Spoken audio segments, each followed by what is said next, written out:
This is what I like to get real with students about when I work with them. I like to invite in these big questions like, what's the plan? What do you think would be best? And I always say, if you think quitting school is a good move, let's do it. I'm like all for that. Like, if you think that's what you should do, great, let's do it. What's the plan? Like, what are you going to then do with that? No one has a plan. I mean, so few, very few do. If they did, awesome, let's do it. Let's build a business, let's get out. Like, it's not this what is this education? It's not needed. We need education, the general thing, not this thing, not this schooling thing, if it's not working. And it's completely debilitating our child's confidence, making them extremely anxious. This is nothing but problems. So yeah, but they're going to have to be able to take on like that overview of like, all right, let's make a plan. What is the plan? Lots of home ed students do this, where they like come out and they're like, okay, home educating, that's a huge responsibility for a young person and for the parent, coming out of school and then having to become a home educating family. That's quite a transition. Doing it from the beginning, you learn, you grow into it together. It's very organic. This is a real shift. So, if they're going to do that, we have to invite in the big questions like, what's the purpose? Like, why? This is what I do with them when I'm working with them, and they're in this. They know they want it. They don't want to leave school. What's the plan? Like, how do we, what is the purpose of any of this? What's the real gain of doing any, like, why revise? Why study? Like, that's what I open up in the mentorship program, is like the bigger questions, like, what's the point? Before we just get into like how to do it and, we've just got to do it. Let's really get in there. And, there's huge scope for, yes, seeing in the end that the easier route is what's kind of being provided. Like, if you ask a young person how are they going to develop themselves, or how are they going to educate themselves out of school, they're like, like anyone, whoa, that's a huge ball to catch. And so, what's easier is to see what's being provided, and it's being provided for very good reason. Wow, I know these subjects inside out: maths, English. I've been tutoring them still. That's part of the program. I still teach them now. And I know the profound benefits available to someone who is going to take them on. They are absolutely begging for responsibility. That's one thing. When you hand over responsibility, you are giving them exactly what they want. I said this on day one. They might look like they just don't want any responsibilities at all, but the solution to their problem is taking on responsibility. It's taking on self-leadership. It's managing their own life, feeling the joy of not having you nagging them and having to get them to do it, and actually going like, I run my own life. I take care of my own business, in the broader sense. So they really are. This is like water on a wilting plant, to give a teenager this, to actually be able to have them take on responsibilities. Commitment is actually their freedom. Their freedom does not lie in avoidance and vagueness and hiding away and just dodging bullets. It's in stepping up and really, looking at it square on.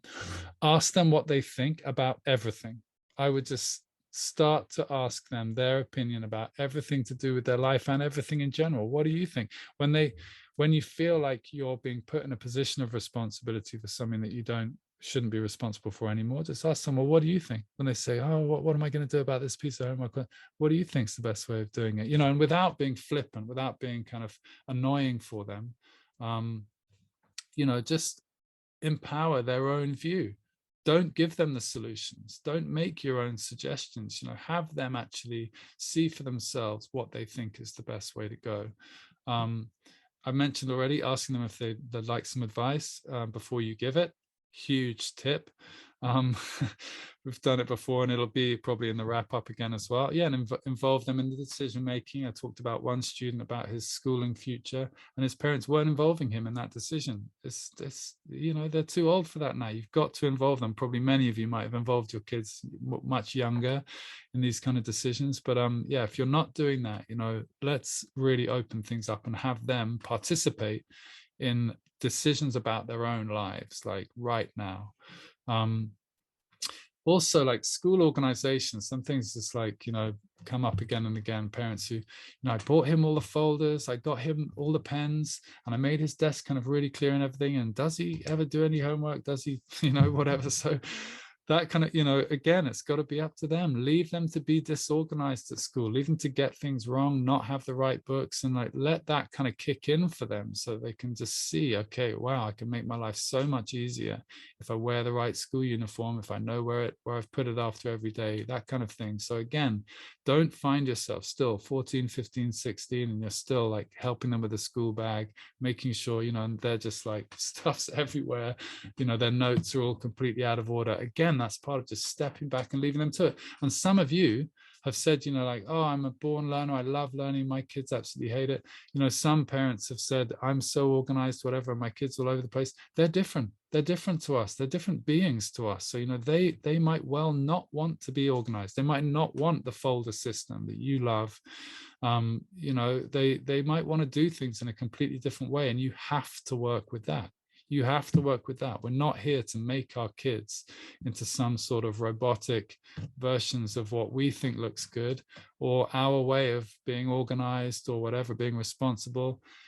See how they do it. They will step into it in their own way, and let them fail and taste, some of the pointedness of the schooling system if they're not getting in line or whatever.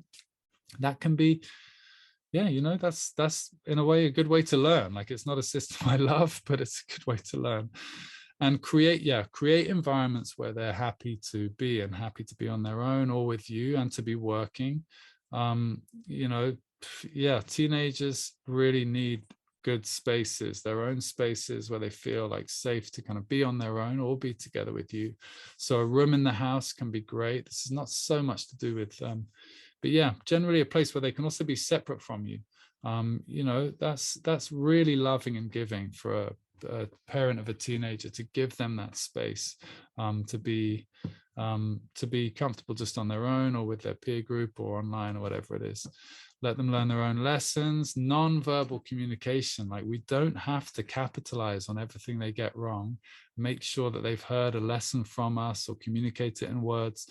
Most children of all ages are learning their lessons without any interference from us. They don't need our adult framework to go, necessarily. Sometimes you might want to clarify something and say, like, whoa, I think you're missing something here. But generally, they do something bad or wrong, or they kind of screw up, they just know it. They know. And that this is advice, it's not a prescription. If you leave them to it, they often self-learn. They learn, like, okay, that was bad, that was, but if we jump on them and we're in there lecturing there, and all that kind of stuff, then of course that confuses the hell out of them, because they're born to rebel against us at this age. So if we get in the way, we start creating a load of noise, all of that natural system of taking responsibility gets interfered with. Let them do things their way. It might, like, I played football in the dark with my kid last night. To me, it was a crazy idea, but it's very liberating, as I said in the post, to just go along with what they think's best. With a teenager, it's the same. If they've got a plan for how they want to do things, and you think it's ridiculous, bite your tongue, and just let them get on with it, and see how it goes, even when you're part of it. Like, that's how Montessori teachers do it. They have a class, like, might make a giant, like, cardboard whale in a classroom, and then they realize after months of making this thing, that they can't get it out the door. So the teacher's known that all the way through, and the teacher is not focused on getting the whale to the hall where they're going to exhibit it, whatever it is. The teacher's just focused on their learning. It's such a profound example, where the teacher's literally sitting back and letting them learn the real lessons, like the real, not getting in there going, well, that's going to be too big, it's not going to go through on day one. So pretty powerful example of a teacher, and parents, we can do the same. Let them make their mistakes and learn the real lessons in doing so. Yeah, release control.